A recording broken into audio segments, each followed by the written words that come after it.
வணக்கம். இன்றைக்கி நம்ம பார்க்க போகிற சமையல் தீபாவளி ஸ்பெஷலாக மைசூர் பாக்கு எப்படி செய்யலாங்கிறத பார்க்கலாம். நல்லா சாஃப்டாக இருக்கும்.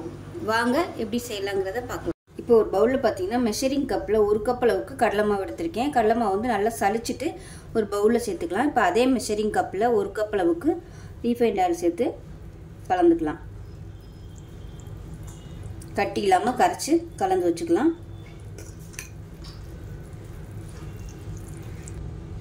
இப்போ ஒரு பவுல் எடுத்துக்கலாம். இதில் மெஷரிங் கப்பில் 1 கப் அளவுக்கு ரீஃபைண்ட் ஆயில் சேர்த்துக்கலாம். மொத்தம் வந்து 3 கப் அளவுக்கு நம்ம நெய்யோ இல்லை எண்ணெய் சேர்க்கணும். நான் வந்து 1 கப் அளவுக்கு கரைச்சி வச்சுருக்கேன் கடலை மாவில். மீதி 2 கப்புக்கு உங்களோட விருப்பம் தான். நீங்கள் நெய் ஃபுல்லாக சேர்க்குறனாலும் சேர்த்துக்கலாம். அப்படி இல்லைன்னா நெய்யும் எண்ணெயும் கலந்து சேர்த்துக்கலாம். நான் வந்து 1 கப் அளவுக்கு நெய் சேர்க்குறேன். இப்போ இது வந்து 3/4 கப் அளவுக்கு இருக்குது. இப்போ இதில் கொஞ்சமாக எண்ணெய் கலந்துக்கலாம். இந்த கப்பில் 3/4 கப் அளவுக்கு தான் நெய் இருந்துச்சு. ஸோ மீதி 1/4 கப்புக்கு நான் வந்து ரீஃபைண்ட் ஆயில் சேர்த்துட்டேன். மொத்தம் வந்து 3 கப் அளவுக்கு நம்ம நெய்யும் எண்ணெயும் எடுக்கணும். அதாவது 1 கப் கடலை மாவுக்கு 3 கப் அளவுக்கு நெய் இல்லைன்னா ரீஃபைண்ட் ஆயில், இதில் எது வேணாலும் நீங்கள் எடுத்துக்கலாம். 1 கப் வந்து கலந்து வச்சுருக்கேன். மீதி 2 கப் வந்து எடுத்து வச்சுருக்கேன் நெய்யும் எண்ணெயும். இப்போ இதை வந்து நம்ம சூடு பண்ணிக்கலாம். பார்த்தீங்கன்னா பக்கத்தில் கேஸ் ஆன் பண்ணிவிட்டு இப்போ நம்ம எடுத்து வச்சுருக்க நெய்யும் எண்ணெயும் சூடு பண்ணிக்கலாம். இப்போ இன்னொரு கடாய் எடுத்திருக்கேன். இதில் வந்து மெஷரிங் கப்பில் 1/2 கப் அளவுக்கு ஜீனி சேர்த்துக்கலாம். 1/2 கப் அளவுக்கு அளந்து வச்சுருக்கேன் தண்ணி சேர்த்துக்கலாம். மெஷரிங் கப்பில் 1/2 கப் அளவுக்கு தண்ணி சேர்த்துக்கோங்க. இப்போ பார்த்தீங்கன்னா சீனி நல்லா கரையட்டும், கரைஞ்சி கொதிக்க ஆரம்பிக்கட்டும். இப்போ இதில் வந்து நான் சொல்ல மறந்துட்டேன். மெஷரிங் கப்பில் 1/4 கப் அளவுக்கு பால் பவுடர் சேர்த்துக்கோங்க. சேர்த்திங்கன்னா உங்களுக்கு டேஸ்ட்டு சூப்பராக வரும். இது ஆப்ஷனல் தான், இருந்தால் சேர்த்துக்கோங்க. இது வந்து ஈஸியாகவே கிடைக்கும். மெடிக்கல் ஷாப்பில் வந்து அந்த பேக்கெட் வச்சுருப்பாங்க, சின்ன பேக்கெட்டு. அதிலேருந்து ஒரு பேக்கெட் வாங்கி சேர்த்துக்கோங்க, நல்லாயிருக்கும். இப்போ இதையும் சேர்த்து கட்டி இல்லாமல் கரைச்சி வச்சுக்கலாம். இப்போ பார்த்தீங்கன்னா நல்லா கரைஞ்சி கொதிக்க ஆரம்பிச்சிருச்சு. கையில் தொட்டு பார்த்தீங்கன்னா உங்களுக்கு நல்லா அப்படியே லைட்டாக ஒரு கம்பி பதம் வந்து கட் ஆகணும். அது இல்லைன்னா அப்படி உங்களுக்கு பார்க்க தெரியல அப்படின்னா பிசு பிசுன்னு கையில் லைட்டாக அப்படி ஒட்டுற பதத்தில் இருந்துச்சுனாலே போதும். இப்போ நம்ம கரைச்சி வச்சுருக்க இந்த கடலை மாவை அதோட சேர்த்துக்கணும். அடுப்பு வந்து நல்லா மீடியத்திலே வச்சுக்கோங்க. நம்ம முடிக்கிற வரைக்கும் மீடியத்தில் தான் இருக்கணும். ஒரு கையில் கலந்து விட்டுக்கிட்டே ஒரு கையில் ஊற்றிக்கலாம். பக்கத்தில் எண்ணெய் காய வச்சது நல்லா சூடாயிருச்சு, அதுவும் சிம்லே இருக்குது.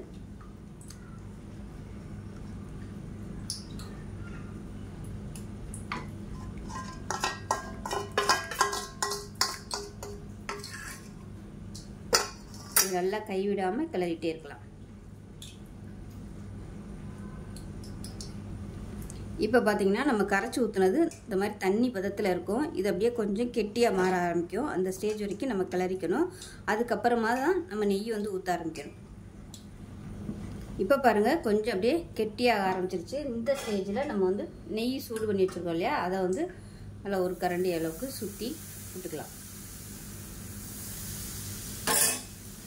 இப்போ மறுபடியும் நல்லா கிளறிக்கலாம். அடுப்பு வந்து மீடியத்தில் தான் இருக்குது.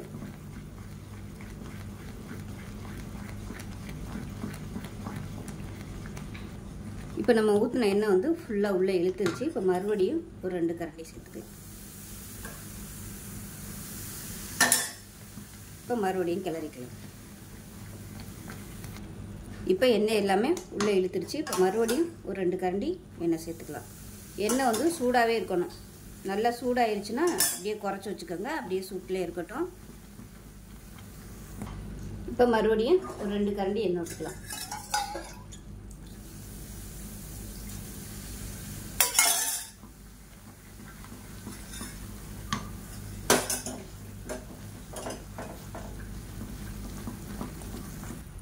இப்போ பார்த்தீங்கன்னா நல்லா அப்படியே சுருண்டு வர ஆரம்பிக்குது. இந்த ஸ்டேஜில் மீதம் இருக்கிற நெய்யையும் சேர்த்துக்கலாம். சில நேரங்களில் வந்து எண்ணெய் மிச்சம் ஆகத்தான் செய்யும், அது வந்து நம்ம சொல்ல முடியாது.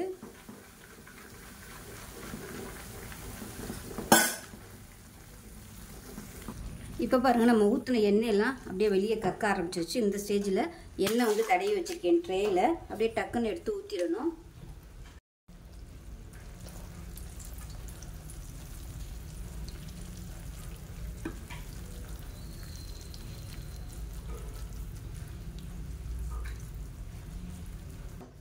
அவ்வளோதான். இது வந்து லைட்டாக டேப் பண்ணி விட்டுக்கலாம்.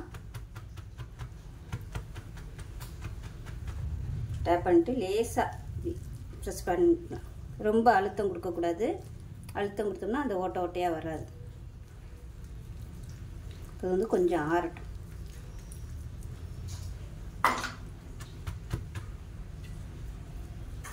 இப்போ பாருங்கள், மைசூர் பாக்கு ஆறுனதுக்கப்புறம் இது மாதிரி எடுத்து வச்சுட்டேன். ஸோ எடுத்த வீடியோ வந்து கட் ஆயிடுச்சு. மைசூர் பாக்கு சூப்பராக ரெடி ஆயிடுச்சு. இது பார்க்கத்தான் ஹார்டாக இருக்கும், ஆனால் வாயில் போட்டதும் அப்படியே கரையும். நல்லா போதுன்னு சூப்பராக இருக்குது. நான் வந்து இன்றைக்கி 2 கப் அளவுக்கு நெய்யும் எண்ணெயும் எடுத்துருக்கேன். நீங்கள் வேணும்னா நீங்கள் 1.5 கப்பாக கூட குறைச்சிக்கலாம், உங்களோட விருப்பம் தான். ஸோ அருமையான மைசூர் பாக்கு இதே மாதிரியே செஞ்சு பாருங்கள். செஞ்சு பார்த்துட்டு எப்படி இருந்துச்சுங்கிறத சொல்லுங்கள். வீடியோ பிடிச்சினா லைக் பண்ணுங்கள், கமெண்ட் பண்ணுங்கள், சேனலை சப்ஸ்கிரைப் பண்ணுங்கள், பக்கத்தில் உள்ள பெல் பட்டனையும் ப்ரெஸ் பண்ணுங்கள். நன்றி.